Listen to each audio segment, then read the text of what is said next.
The contracts remedies problem from February of 2010 is not a conventional problem, but it's also not a terribly hard problem. If you have the magic key, have a look at the call of the question. What legal and equitable defenses can Chris reasonably present to defeat the relief sought by law firm, and are they likely to prevail? Discuss.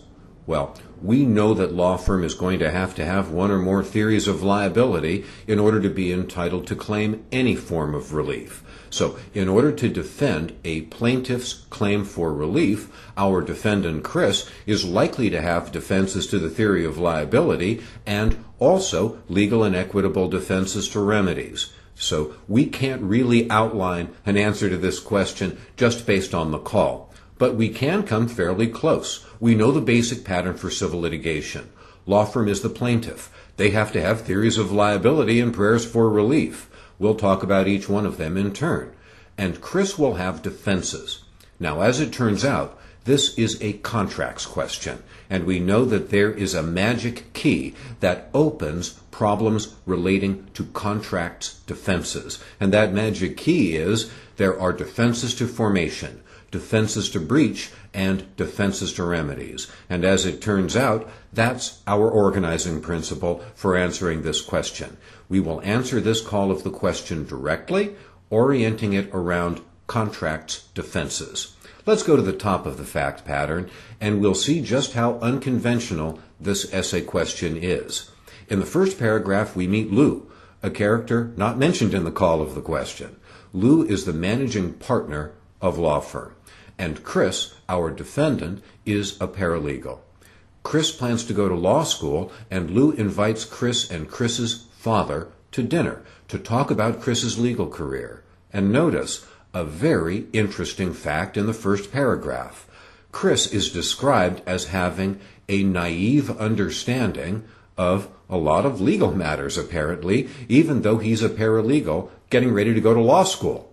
And notice that there is a written offer orally accepted by Chris. Well, that gives rise to a statute of frauds notion right there, just seeing the phrase accepted orally. But then, notice the three-part contract deal. Part 1, law firm is going to reimburse Chris for his expenses in law school. Item 2, Chris will work exclusively for law firm at a paralegal rate of pay for 4 years after being admitted to the bar. And then item 3, Chris is going to be offered a junior partnership after that 4th year, assuming his performance reviews are superior. The next paragraph is where this fact pattern goes into the twilight zone. Look at what happens. In 2005, Chris, our defendant, graduates from law school, is admitted to the bar, and gets reimbursed $120,000 for his law school expenses. Then, Chris and his father invite Lou, the managing partner, to dinner to thank him and the law firm for their support. And look at what happens during dinner. Chris repudiates the agreement after the full performance of law firm and before Chris does anything on his end of the deal. But notice what the managing partner does. He responds with what I will argue is a waiver. And then, 3 years later, in the next paragraph, Chris's father dies, and Chris completes his 3rd year of work at the nonprofit that he went to work for instead of a law firm. And then we have a lawsuit, law firm versus Chris, seeking specific performance of a fairly personal service agreement, or, in the alternative, a recovery of the $120,000. And we've got a 5-year statute of limitations, and then we get the call of the question again. Well, this is a fairly unconventional question, but it is not a terribly hard question. What we have to do is organize all of these facts around the defenses that a defendant in a contract action might have. So, turn the page and take a look at the outline of issues that I have written for this essay question. And you'll see that there's nothing like a conventional full-scale contracts analysis here. You don't see offer, acceptance, consideration, etc. as headings. As headings, you see the 3 principal defenses in contracts actions. Defenses to formation, defenses to breach, and then defenses to remedies. And you'll see that I have gone for quantity here. I'm trying to come up with as many valid defenses as I can. take a look at the structure of my analysis to defenses to formation. I took a look at the first paragraph in the fact pattern, and you'll recall I pointed out that it is very unconventional for us to be told that a party has a naive understanding. But it does seem to me that that heading, Chris's naive understanding, only can go to a defense to formation. Now, I don't happen to think it's a very good defense. Then we turn to the statute of frauds, and, here again, I don't think this is a very good defense, but it's the best that this guy can come up with. Next, I turn to defenses to breach. And notice here that even in the heading, with regard to the second section, I identify the breach by this defendant as one of anticipatory repudiation. However, it does look as if Chris has a couple of fairly good defenses here. The best of these defenses is that the conduct of law firm through its managing partner constitutes a waiver of this contract, or perhaps acceptance of alternate performance. And notice, it is not as if our defendant Chris exploited the law firm and then went out to make a fortune working for one of law firm's competitors. This is a guy who has a sincere interest in doing the public some good, and it seems to me that the law firm might benefit from being associated with financing the legal education of a do-gooder. So that's the structure of my analysis for the defenses to breach. Now, with regard to defenses to remedies, here this defendant has got 3 defenses, of which 2 actually might be quite good. First, we look at the statute of limitations. It's unlikely that the statute is going to protect Chris. However, latches might actually be a successful defense to equitable remedies, as well as the fact that service contracts are not specifically enforceable. Finally, I reach a conclusion. So let's take a step back for a moment and think about this fact pattern.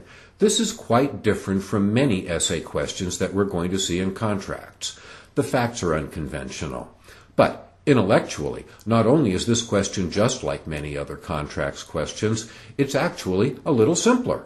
So let's have a look at the model answer that I've written for this essay question, and you'll see that it is very much centered around the facts, but focused through the legal lens.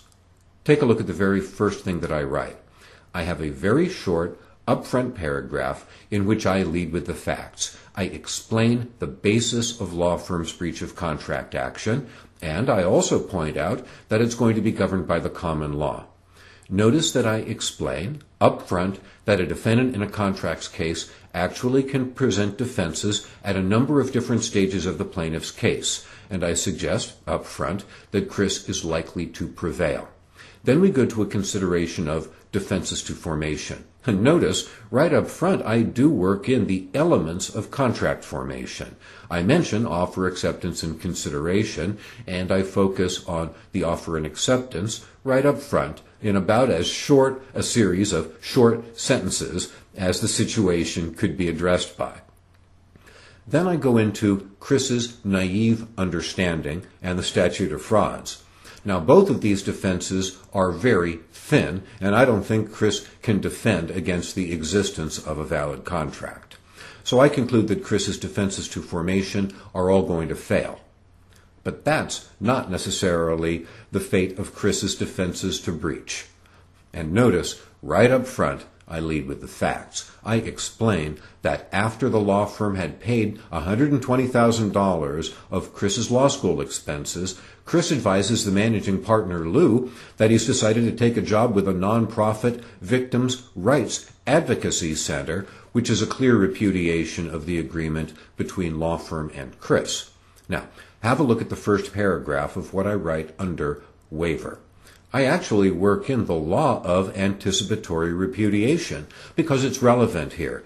Chris has repudiated this agreement, and that puts law firm in the position of having options: suing immediately, waiting until performance is due and then suing, or seeking further assurances. And here, Chris repudiates the deal in 2005, right to the face of the guy he made the deal with, and Lou responds by saying that he and the firm would support Chris's choice of employment. And he states that choosing to work for a nonprofit victim rights group reflects well on Chris's integrity and his social consciousness. And it seems apparent to me that these statements are a clear waiver of the employment provisions of the original agreement. And notice also that it isn't as if Chris isn't sacrificing something. Chris is giving up his chance at a junior partnership as a result of taking this nonprofit legal job. So, I suggest that Chris's argument of waiver is a winning argument. Now, you don't have to agree with me. It seems to me that there's plenty of gray areas here that one could reasonably conclude either way. Then I conclude acceptance of alternate performance, which I don't think is quite as strong a defense as the waiver argument, but it is a colorable claim, and I suggest that, as a result of these strong defenses, law firm's breach of contract action will fail. Okay, fair enough. Now let's turn to the defendant's defenses to remedies. And here, it seems to me that the first of these is the statute of limitations. Notice that I spent approximately 5 simple sentences on that. I apply the statute to the facts, and I suggest that the statute of limitations isn't going to be a valid defense for Chris. Then I turn to latches, and again I mention waiver, and it seems to me that the fact that law firm has delayed so long, combined with the fact that our defendant Chris actually has acted honorably, that's likely to result in no equitable remedies for law firm, even if they do win the breach of contract action.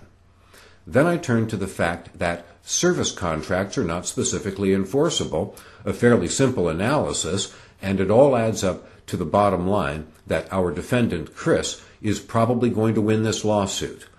And the managing partner, Lou, is going to be found to have waived the law firm's right to performance in 2005, and even if the law firm were to prevail, its remedies would be limited to damages. And that concludes a discussion of a contracts question that I think you will agree is factually complicated, but legally quite simple.